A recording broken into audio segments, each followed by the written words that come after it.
Hey everyone, welcome back.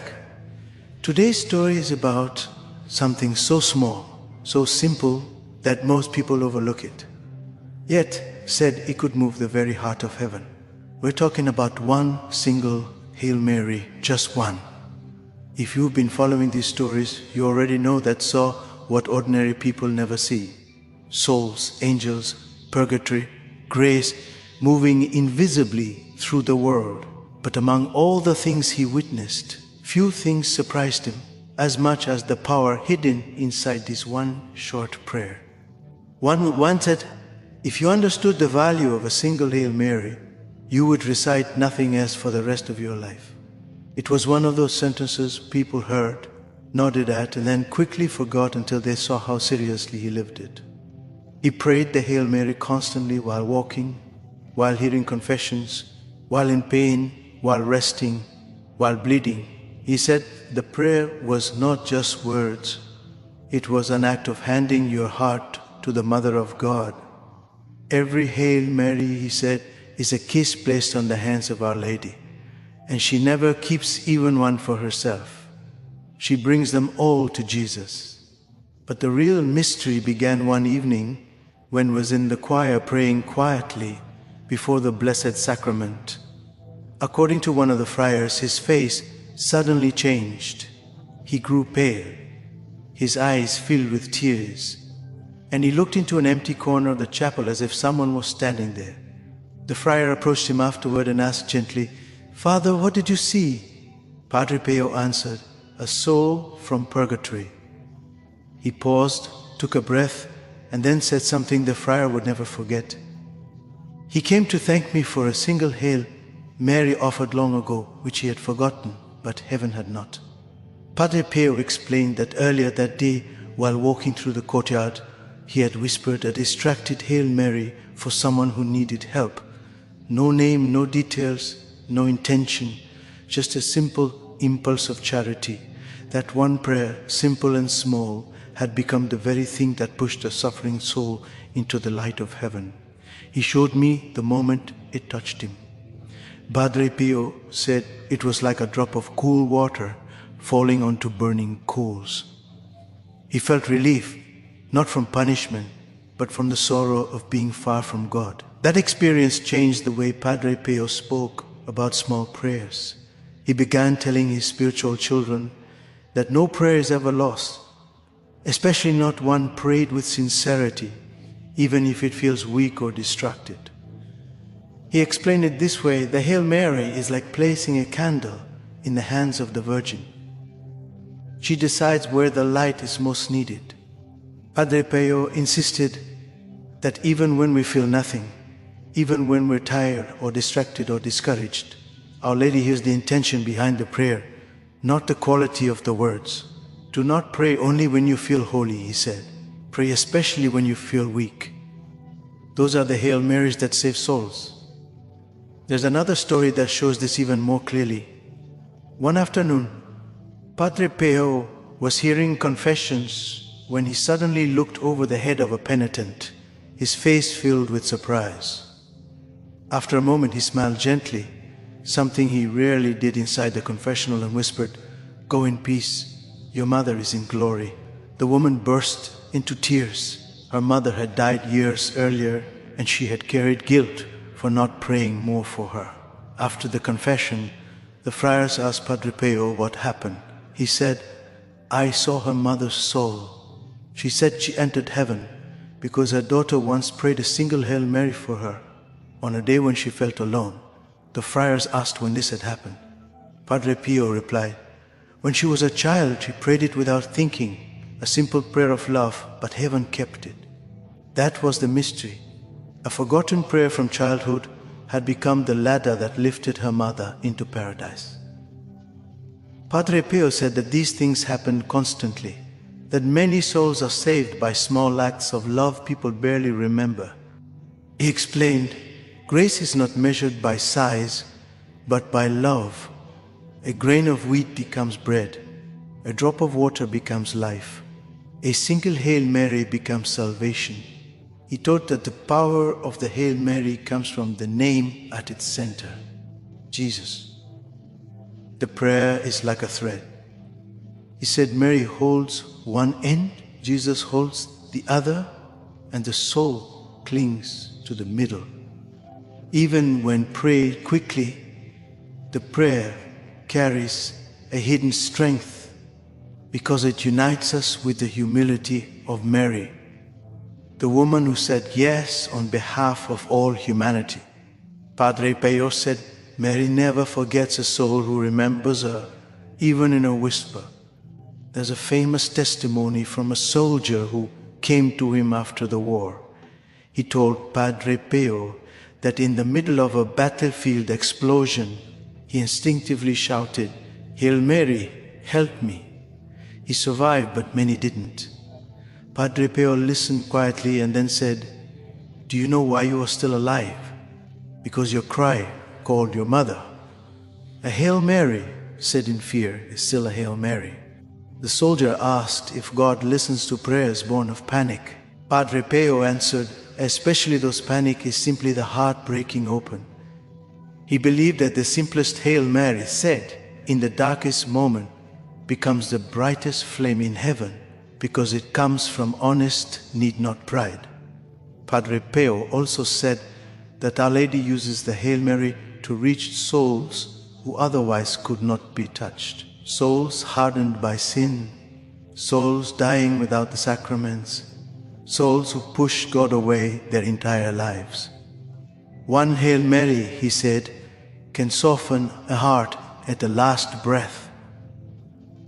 He once told a story about a dying man who had lived in bitterness and refused confession. His family begged Padre Pio for help. He prayed a Hail Mary for the man and asked Our Lady to intervene. Minutes later, the man who had not prayed in 40 years suddenly whispered, Mother, help me. He asked for a priest. He reconciled. He died in peace. Padre Pio said afterward, It was not my prayer. It was Mary's presence inside the Hail Mary. He insisted that the Hail Mary is not just a devotional phrase. It is a spiritual force. A soul cannot remain the same after a Hail Mary. He said, it either rises or it trembles. To him, the prayer had a double effect. It purified the one who prayed it, and it opened a path for someone else. Padre Pio even said that some souls receive the grace of final repentance because of Hail Marys prayed decades earlier by parents, grandparents, or even strangers. Mary collects them, he said. She knows when to use them. He described Our Lady as the treasurer of forgotten prayers, keeping every Hail Mary like a jewel until the right moment. And when that moment comes, she uses it to save a soul who believed themselves lost. Padre Pio would repeat, do not underestimate the smallest prayer. In heaven, nothing is small.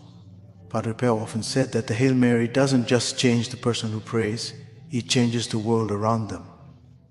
He believed that every time the prayer is spoken, something moves in the invisible realm. A soul receives comfort, an angel receives strength, a heart receives light. Mary is never still, he said. Whenever someone calls her, she runs. One of the most powerful testimonies of this happened during a quiet morning in San Giovanni Rotondo. A young friar entered the choir to find Padre Pio standing completely still, his rosary dangling from his hand. His eyes were open, but he wasn't looking at anything in the room. It was as if he were staring through the walls into another world. The friar approached him, worried. Father, are you all right? Padre Pio blinked, slowly returned to himself and whispered, do not disturb them, they are rising. The friar, confused, asked who he meant. Padre Pio replied, the souls, the ones freed by the Hail Marys, prayed this morning. He said he saw them like sparks rising through a veil of mist, some slowly, some quickly, carried by light that felt almost like wind. And standing among them was the Virgin Mary, gathering them gently, guiding them upward. She takes each one by the hand, he said, not because they deserve it, but because someone remembered them. He explained that when people pray the Hail Mary for the souls who have no one to pray for them, heaven reacts immediately. Their suffering is shortened. He said their longing becomes hope. The prayer becomes a bridge under their feet. To Padre Pio, this wasn't poetic language. He saw it. He once told a spiritual daughter, "When you pray for someone who has died, your words fall on them like dew in the desert." He described purgatory as a place of dryness, a burning hunger for the presence of God. A single Hail Mary, he said, is like giving them water that tastes of heaven. There was another moment that shook even the seasoned friars who lived with him. It was late at night, and Padre Pio was praying his rosary in the hallway. Suddenly, he stopped and placed his hand over his heart as if hit by a wave of emotion. Tears filled his eyes. A friar ran to him. "Father, what is happening?" Padre Pio whispered. "A soul has just entered paradise because of a Hail Mary prayed by a poor old woman who thought she had nothing to offer." Then he added, "Heaven bends down lower for the humblest voices." He believed deeply that the poor, the lonely, the forgotten, those who pray with simple faith, often release more souls from purgatory than theologians or scholars. God listens to the heart, he said, and the heart speaks most clearly in the Hail Mary. Padre Pio also spoke about the mysterious timing of the prayer, not in the earthly sense of minutes or hours, but in the divine sense of providence. He insisted that every Hail Mary becomes available to God for the moment it is most needed. Once a man asked him, "Father, does it matter when I pray? What if I pray too late?" Padre Pio shook his head and said, "There is no too late with God. Your prayer today can save a soul yesterday." The man stared at him, stunned. Padre Pio continued, "We live in time. God does not. The Hail Mary you offer now becomes a grace placed into the moment God chooses. To him, the Hail Mary was a kind of spiritual currency, something Mary could spend wherever it was most needed. No prayer was ever wasted, no prayer was ever small, no prayer ever failed." He said the Rosary was like a rope thrown into the hearts of those sinking, and that every Hail Mary was one more knot making the rope longer, stronger, easier to grasp. Many souls, he said, are saved because someone refused to stop praying. Padre Pio often spoke of the mysterious exchange of graces that happens after we die. He said that souls who reach heaven because of our Hail Marys become protectors of our families. They intercede day and night. He said their gratitude is like a river. Once a woman grieving her child came to him and asked, "Father, if my child is in heaven, will he help me?" Padre Pio answered, "He already has. He is praying for your family because you prayed for him. Heaven remembers." He believed this mutual exchange between earth and heaven was one of God's greatest gifts. We are never alone. He said every Hail Mary ties us to someone waiting for us in eternity. One of the most unforgettable stories came from a doctor who was present the night Padre Pio collapsed from exhaustion. They carried him to his cell, and even as he drifted in and out of consciousness, his fingers kept moving over his rosary beads. The doctor asked him gently, "Father, why push yourself? You need rest." Padre Pio answered without opening his eyes, "If I stop, a soul may wait longer for light. And if one Hail Mary can shorten that waiting, how can I rest?" Then he whispered, "Our Lady never sleeps." This phrase became famous among the friars. Padre Pio believed Mary was constantly active, constantly searching, constantly visiting souls with the prayers entrusted to her. She walks through purgatory like a mother walking through a hospital, he said, touching the wounds of her children, He even described seeing her bending over certain souls, almost the way a mother bends over a child in bed.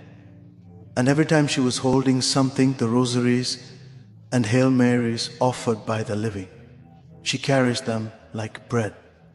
Padre Pio said, and she feeds the souls with them. He insisted that Mary's greatest joy is bringing souls to her Son, especially souls who believed they were unworthy. She takes the prayers we give her, he said, and makes them beautiful. Toward the end of his life, when his hands shook too much to hold the rosary tightly, the friars would take turns helping him guide the beads. But even then, even as his voice weakened, he whispered every Hail Mary with the same devotion he had as a young man. A friar once asked him, "Father, what is the Hail Mary to you?"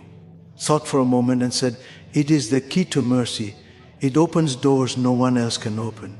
He believed that when a person dies, the Hail Marys they pray throughout their life become like lanterns lighting their path, guiding them through fear, comforting them in judgment, embracing them in hope. And for the souls still waiting for heaven, he said, the Hail Mary is like sunrise. He described purgatory as a place where time feels like longing, and heaven as a place where longing becomes fulfillment. And between the two, he said, stands Mary, carrying all the forgotten prayers of the faithful. Padre Pio's last teaching about the Hail Mary was one of his simplest. He repeated it often, almost like a farewell message. Pray for the dead, help them, love them. A single Hail Mary may be the moment they meet God. There was no drama in his voice when he said it. No theatrics, no exaggeration, just certainty born not from books, but from what he had seen with his own eyes. For the power of one Hail Mary wasn't a theory. It was a truth he lived, witnessed, and trusted more than anything. And in the silence of his final days, when he could barely speak, the friars heard him whispering the same words again and again, Hail Mary, Hail Mary, Hail Mary. It was the last prayer he ever said. The prayer he believed could save anyone. The prayer he believed could change eternity.